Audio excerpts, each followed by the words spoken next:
question like this is going to freak people out. You're like, oh my God, semicolons and periods and colons, like this is a lot of weird stuff. But this is actually pretty good for us. We have some clear rules, right? We know what a period does. It's going to separate the sentence right at that spot. Now, already I'm skeptical of choice B because that would do the exact same thing, right? That would also say that we have two complete sentences, one on either side of that semicolon. So is there really any difference between that and that? Probably not. The only thing I could think of is if we end up with a complicated list here, but I'm looking around, I don't see that already, just kind of scanning.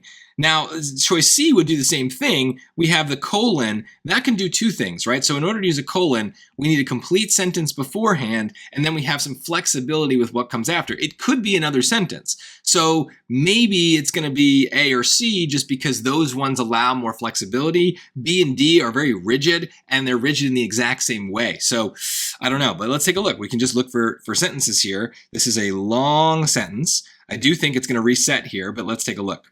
In the past, researchers were limited to studying the marks found on the fossilized teeth of skeletons. Okay, so there's then my comma and my conjunction, so we're kind of resetting the sentence here. In 2017, a team led by Laura Wayrick of the Australian Centre for Ancient DNA tried something new. Kind of let it sit. Yeah, that sounds like a sentence, right? So, okay, check. Sequencing the DNA found in Neanderthals' fossilized dental plaque. That right there is not a sentence, meaning now I have definitive proof that A and D are wrong, right? So that break does not make sense. We don't have a sentence in the second part. We have a fragment. It's basically just a very long noun. The DNA found in Neanderthals' fossilized dental plaque. The DNA is what we're talking about. Found here is not a verb. Found is kind of descriptive. Where was it found? It was found in Neanderthals' fossilized dental plaque. So that is just descriptive. So this is a long, or sequencing the DNA. That's actually technically what it is. So that is not a sentence. Now, why would we break it here? Well, that seems odd to me, right? It was led by Laura Wayrick of the whatever center.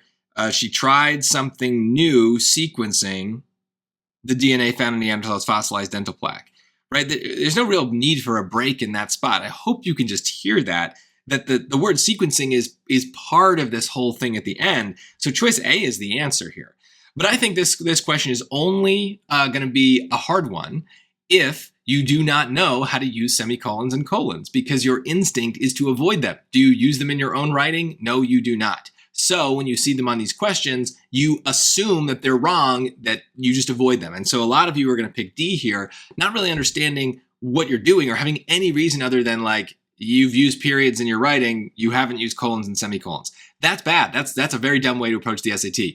Semicolons and colons are some of the best things that we can find in answer choices because they have clear set rules. Commas are a nightmare. Commas have a million rules. But semicolons and colons are very predictable, and so if you see them in answer choices, we have these tests that we can start to perform right away.